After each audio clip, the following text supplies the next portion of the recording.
Hey, good evening, Soul Fam. All right, this video is going to be a little bit different. I wanted to talk about something else.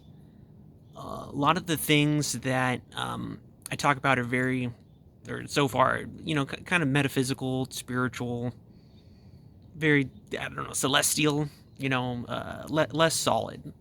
Um, and I'm a human being. Right? Apparently, I'm solid. So, there's lots of things that are of interest to me that are in the solid world, and I'm not unfamiliar with business. I'm actually very familiar with businesses, and I've alluded to it on some occasions. But one of the things that I really have has been like a passion of mine for most of my life is video games, you guys. And it's a very almost faux pas thing for a spiritual person to be interested in video games.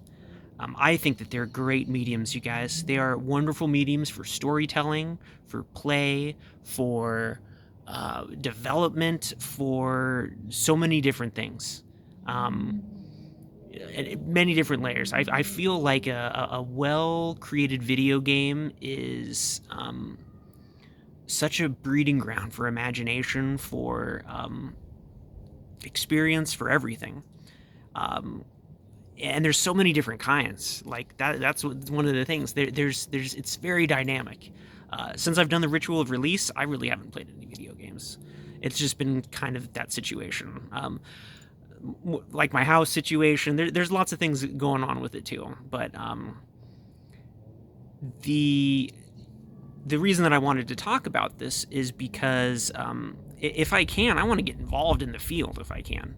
Um, and I know I've talked about it before, and I'm always playing around with ideas and things. I totally understand the concept. Like one of the things that I want to say too, like kind of doubling back to the spiritual side of things. I understand why a lot of YouTubers, people, gurus, they have private sessions, seminars.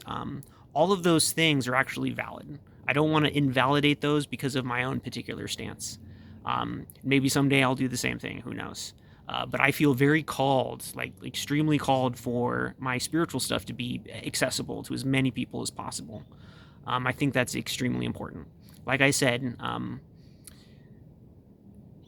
bogarting that kind of stuff, I think, is, and maybe it's from my own roots and everything, being homeless for a while, not having easy accessibility because of money and other situations. Um, I know that people say that free things are disregarded or not treated as seriously. That's never been my case, man. Um, I never look a gift horse in the mouth, and if something is being provided for free, I'm a little bit skeptical at first because there's a saying that if uh, what is it? If it's free and there doesn't seem to be a product that they're selling, then you're the product. So you got to be careful. You got to be careful with that kind of stuff. Um, but doubling back, that's almost why I want to get involved in video games too. Is that if that's a field that I feel like it's a product, it's a service, um, it can I can get paid for that. It's something that I would be willing to receive money from, and I'm willing to receive money from spiritual stuff too. Even if that's even more important too. I understand that. I very much understand that. I want to be able to take care of myself. I want to be able to sustain myself in this world. Is kind of the situation, and moving forward too. Um, it's one of the things that I feel like I can fit into many different industries actually, and I've worked at many different industries, and I have a. It's maybe part of my thing there. I People either love it or hate it, but being a jack of all trades, and I love it personally because it gives me such a breadth of diversity, where I've been able to see similar patterns with different industries. I can kind of see what works, what doesn't work. You know, it it's something that I've really enjoyed actually. Uh, I don't think I've ever said it before in any of my videos, but I would say that I have an extremely strong general skill set where I can pick up just about any job, like any particular job. And I think it's funny, even CEOs and everything, I could do that job. I really could. I don't think I could take their paycheck, especially if the rest of my employees and things would be being paid pennies compared to me. I have an issue with that. And unless they're unless it's just like there's so much fluff and fat in a company, I would rather take a pay cut as a CEO than start firing people. Long before that. Um, but with that said, going back to video games, guys, some of the best video games that I've ever played, like on the scale, all right, on the scale. Some of them are older AAA games. They've been really good. They were awesome. It's more recently, these indie games made by one person, a handful of people, amazing, and that should show you. That should show all of us what we're working with. And that's what I just said, what I said before. A lot of these companies have fluff. A lot of these people, a game shouldn't cost, $100 million, $150 million to make in that kind of a situation. And if it does, that game should be amazing. It should be amazing. There shouldn't be any bugs with that game when it comes out. All right. And if it does, we've just lost our work ethic, you guys. That's a big portion of why I come back to the spiritual side of things too, is because that work ethic comes from understanding, not from a place of ignorance, but from a place of awareness. When I do well for myself, I'm doing well for my company, and then the company's doing well for me too. It's this symbiotic relationship rather than a parasitical relationship. And that's the natural. In my opinion, that's the natural. It's the natural. We have fallen so far behind the natural at this point. I mean, collectively, but we're waking up. So I do want to put that out there too. I might throw a little shout out down there. Someone that really caught my attention is a YouTuber by the name of Real Life Fake Wizard. The industry is such a, the video game industry is such a, oh gosh, guys, I have considered stopping playing video games entirely because of this, because of the corruptness, because of the arrogance and the gaslighting and the blame shifting and everything with the industry, man. If you're not part of that, I get this, and if you watch my videos for just the spiritual content, this stuff is going to be, maybe apply it to more business stuff than actually, video games. But it's a market. It's a market is what it is. And part of understanding business is understanding your market. And it is ridiculous to see these businesses pretend to be in every market. You can't do that. And I'm being really serious. The more that you try to please everybody and corner the market, the more that your product or service is going to be like a bunch of bull. It's going to be hard to function. It is, and you could say maybe there's a certain market that covers a lot of different people. There's only one absolute, right?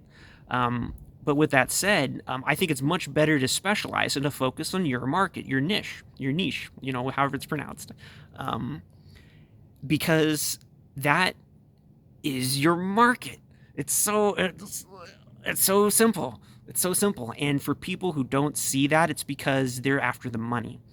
And that's another factor that I also want to say. With making good products and services comes the money. All right. It is not the other way around. If you try to make it the other way around, you get Ubi slop. All right.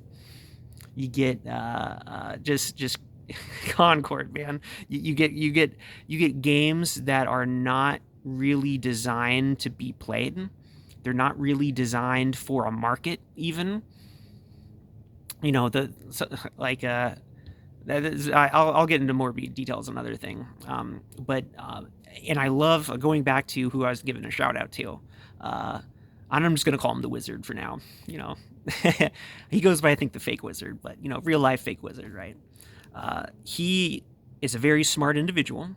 I believe he's worked in the industry, maybe advertising before, so he knows what he's talking about too. He's been exposed to a lot of the corporate crap, um, and he's talking about, his opinion is very much reflecting a lot of the market, like a lot of the market, you guys.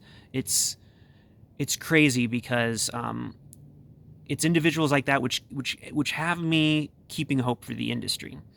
Um, and other stuff in general. I could even link this back to society in general because sometimes, I just want to bug out, you guys. Like, seriously. Sometimes it's just like, whoa, no video games, no electricity, no nothing. I'll go be Amish if that's what it takes, because sometimes, just uh, with that said, I have hope, you guys, and I feel like I have more than hope.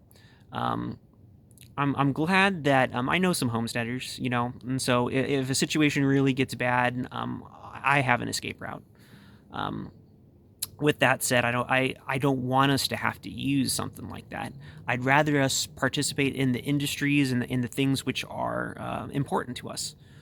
Um, I know a lot of the things I've been talking about are spiritual, but it's just like part of it is I love networking, you guys. Networking is so fun, and because of my strong general skill set and my jack of all trades attitude and being part of many different industries and seeing how they work, um, it I don't know. It's so interesting.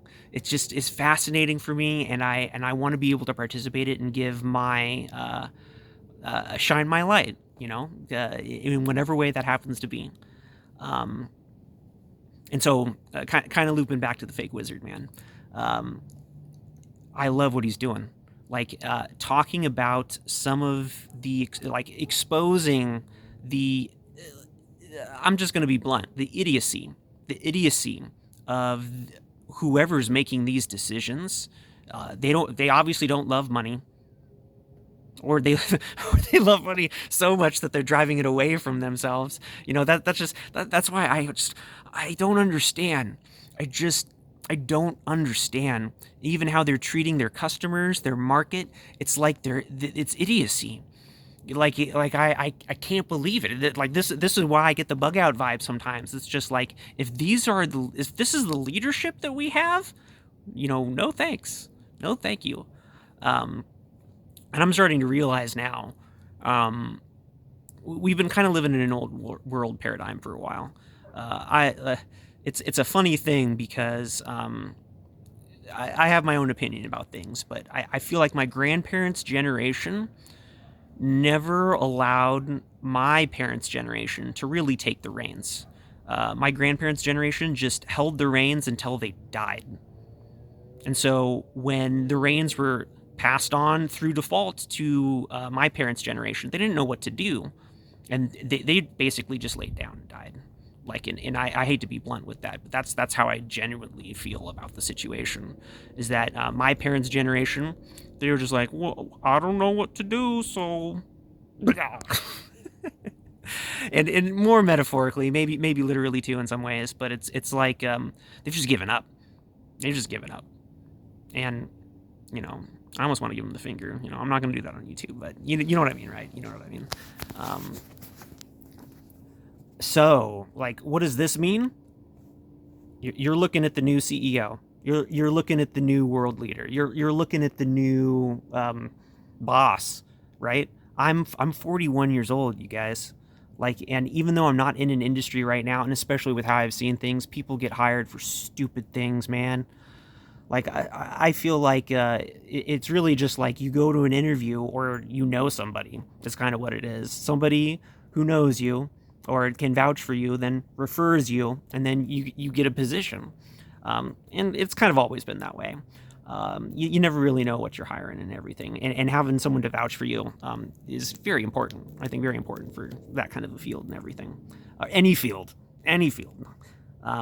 With that said, we need new blood. Like, the old blood is, like, dead. Like, I don't know what to say. It's like there's no life in the old blood anymore. And so, here I am. And I'm not going to take it laying down either. I'm not waiting for any companies to contact me. I'm moving ahead. Um, and I got plans and everything. I don't know exactly what I'm doing yet. Um, like for now, I'm going to keep making these YouTubes. I'm going to keep making these videos. I'm going to establish myself too. Um, get, just kind of on a personal note, just getting into a new house. I'm going to get into a new place. And that's going to be so much better for me, man. It's going to be so much better. And I know it seems crazy, right? My life is quite a story, you guys. It's quite a story. Maybe all of our lives are, but it's just like I couldn't ever sit still in a corporate environment or as a blue collar slave. I've done all those jobs, man. I've done all of it, and I would just start to see the old blood, and it doesn't feel right, man. It doesn't feel right. Like there, I know even Fake Wizard even said it as much, and I believe it. I believe it. Where these industries are still willing to pay massive amounts of money to become the new old blood, and don't do it. Don't do it. Like this is why I come back to the spiritual principles, you guys, is because if you try to take the material goods and put the material possessions or wealth or status above the core principles, the core values, then it's not going to be good. It's not good. You're already starting to see it happening. If I can give like an analogy, this old blood doesn't really respect the market. What they seem to respect is this egoic. Like I have difficulty even beginning to use words to describe it, because it to me it just seems like it seems like narcissistic behavior, where they want supply. And so in this case, for like a market, for a business in this case, they want money. And so what they do is they look at getting money through a very, what I would call 3D, very surface level lens. And so if a certain game does well, they'll be like, oh, it's like, let's say Assassin's Creed, right? Okay, so people like Assassins, and they like this stuff. Or, oh, they like open worlds. Okay, they like this, right? But what ends up starting to happen, if you don't have real creative talent, if you don't have real people, new blood, if you don't have new blood, that old blood, what they end up doing is copying things. And so, but hear me out. I'm not just saying, this is not just copying. What we get is like a law, like a core degradation of the value of the product or service, because they're not just copying a game. What they end up doing is copying a game that copied a game that copied a game that copied a game. And do you see what ends up happening? Like I'm gonna shout out to what is it?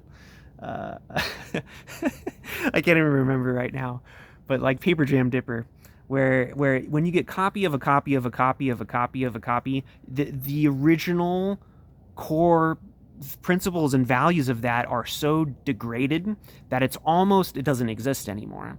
And this is why people are calling it Ubislop, is because it is.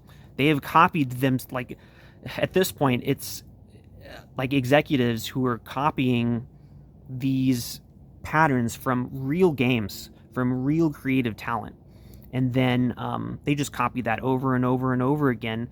And you can tell, if you look back, a lot of the things degraded over time. And this is exactly what I'm talking about. But this goes far beyond what I would consider like just a video game industry thing. This is something which is, I would say, worldwide. I mean, it's happening over many different industries, you guys. Copying a copy of a copy is not. We're seeing in real time the collapse of that kind of thing, because nobody likes that. Nobody wants to play that. Nobody wants to live in a simulation that's a simulation of a simulation of a simulation of a simulation. All right, it doesn't work that way. Now, at the same time, when you have new blood, when you have creative talent, you can make a simulation, maybe even within a simulation, but you're not copying it. You're making something new. You're bringing new blood and new life to something. And so this is what I'm representing. All right, this is what I'm talking about. We can do better. There's talent out there. There's blood. There's new blood out there. Doesn't matter your age, man. I would even go maybe late late teens. If there's some really really crazy talented individuals out there. Um, uh, but no, this is not about age. New blood is a perspective. It is an attitude. It is like a core resonance. I would say it's a frequency, and it's where the creativity comes from. It's where the camaraderie comes from too. Like I think a lot of these industries and a lot of these businesses have lost that shine. Where I'm proud to be a part of this particular company. They stand for something. They have principles. Look at the products we have. Look at the services we have. And where is it? Where is it now? Now working for one of these amazing companies, it's like working at a corporate. It's like working for BlackRock, man. It's like working for BlackRock, Larry. Anyway, I'll probably keep it short tonight. Have a good evening, you guys. I love you. I'd love to talk more about this stuff. I'll probably end up starting to talk more about business and everything too, because I love it, man. It's just as exciting as the spiritual stuff, because I really want us to be able to start to embrace these spiritual principles within the business world too, and that it will create more success. It will create more abundance than anything that we've ever seen before, or things that we've seen maybe little spurts of in the past. But I feel like we are collectively, as a collective, we are ready for something different. We are ready for genuineness. We're ready for authenticness. We're ready for the new blood. All right. And so, is that you? Is that me? I'd like to say it's we. All right. Peace out, guys. Love in. I'll see you on the flip side.